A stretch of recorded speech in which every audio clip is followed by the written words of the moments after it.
Hi everyone, it's Simon Keeling here at weatherweb.net. Thanks again for watching. It is Tuesday the 15th of July and this is your look ahead outlook. Been a nice day actually today across most parts of the country. Ridge of high pressure building in and that's been bringing some sunny spells. Some rain already though starting to get its way into Western Ireland and will be tracking its way eastwards during the course of tonight. So many parts of the country see some rain overnight tonight into Wednesday. And this is total predicted rainfall up until the end of Saturday. And you can see that not huge amounts of rainfall. Yes, we got bits out towards the west. Look, got some yellow colours in there. And some running up the eastern coast.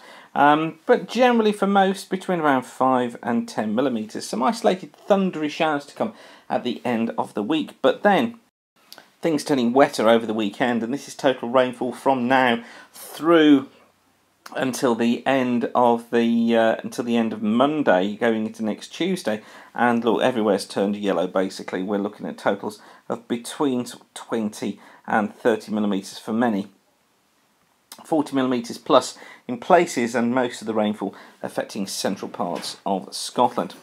So that gives you the idea of the wetter weekend, and that rainfall topping up what's been a dry month so far. This is England and Wales rainfall totals for the Met Office website, running up to the 13th of July. And it's showing an accumulated total so far of 27 millimetres of rain up to the 13th of July. And that running at around 43% of normal rain. So you know, there's not that much rainfall around, certainly much lower than one would expect for this time of year. Nowhere near the maximum that occurred in 1828 of 183 millimetres. So we're certainly been a dry month so far.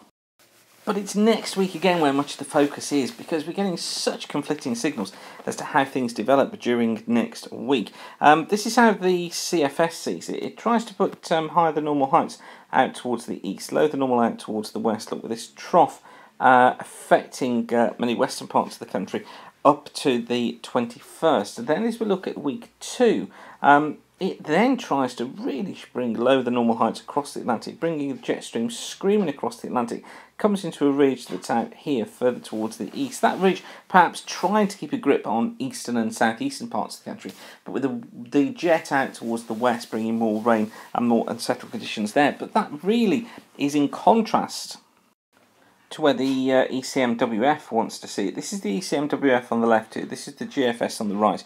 These are the means of the 7 to 10 day flow heights, 500 millibar heights, and they're from next Tuesday through to Thursday the 24th. And you notice here, look, the ECMWF sees the trough but has it much further west with a big ridge out towards the east and over the UK, whereas on the GFS here, basically it loses the idea of the ridge being over the UK. There's the jet coming in across the Atlantic, and there's the ridge, look, that's off towards the east. So big differences there between those two models. Now, recently the GFS and the CFS have been performing much better than the ECMWF, so it kind of leans you into that CFS-GFS solution, even though it'd be quite nice to see some hot weather and dry weather, wouldn't it, next week?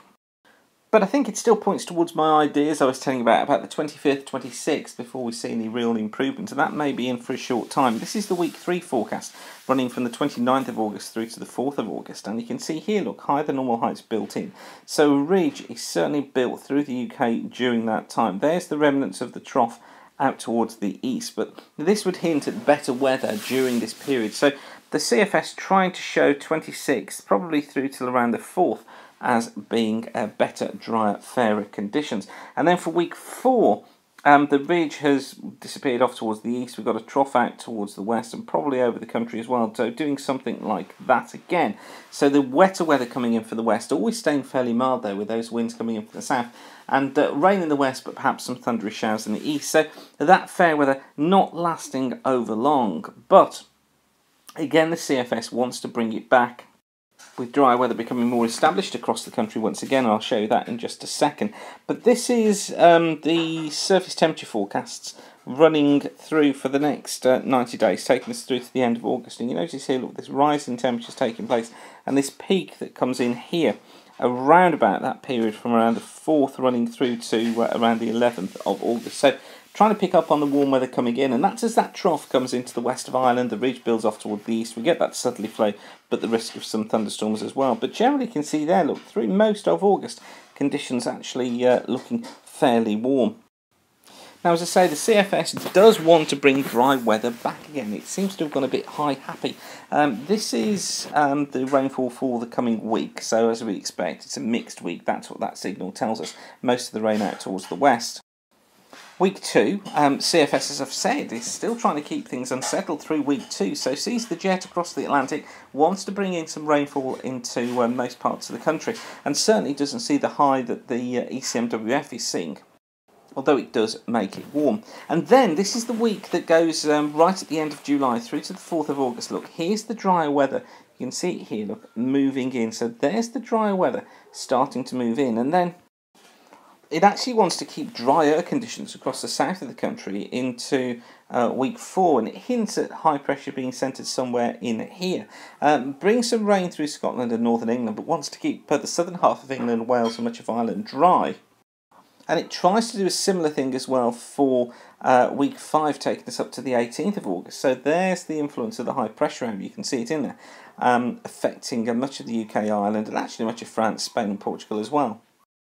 But then by week 6, it wants to pull the high away. It brings rain back in across many parts of the country, making it more mixed. But it tries to go for that central part, that middle part of August, as being under the influence of high pressure. Overall, though, for August, the 500 flow looking like this, trying to bring in more of a west to southwesterly flow, and near normal heights everywhere, you see, more just of a ridge across eastern parts of Europe. But generally it's saying that heights are near normal for the month. So actually what we can read from that is that if we are getting those dry conditions, as far as the CFS sees it, towards the middle and the beginning parts of the month, then boy, we must be seeing some more unsettled conditions in the second half. So this leads me, if this is true, to be thinking that perhaps August is a month of two halves, where the beginning is better, certainly, than the second half. And just out of interest, the CFS then goes crazy look for September, builds the ridge at high pressure off towards these big highs centred in here, look, and the deep trough in the Atlantic, and basically the highest compensation for that trough out in the Atlantic. So it goes for a dry September. But this is one that's been consistent through the CFS. Yes, it's had some wobbles, but it's always trying to get back to the idea of higher pressure building for September, and September being a fine month. So lots happening then, lots to be watching out for, and of course we'll keep you updated here at weatherweb.net. And just a reminder that we kept free of charge because you keep on coming back and using the site and telling your friends about us, and they keep on coming back and using the site and the charts and all the information we've got on here too. It means we can put more adverts in front of you, that generates the revenue, that's what keeps us free of charge. Weatherweb.net is a commercial operation, and so we exist to make money, and it means that we can reinvest it and we can bring you more videos and more updates. So thanks for all your support. And for now, I'll leave you with that. But whatever you're doing, have a great day and keep the sun shining. Bye for now.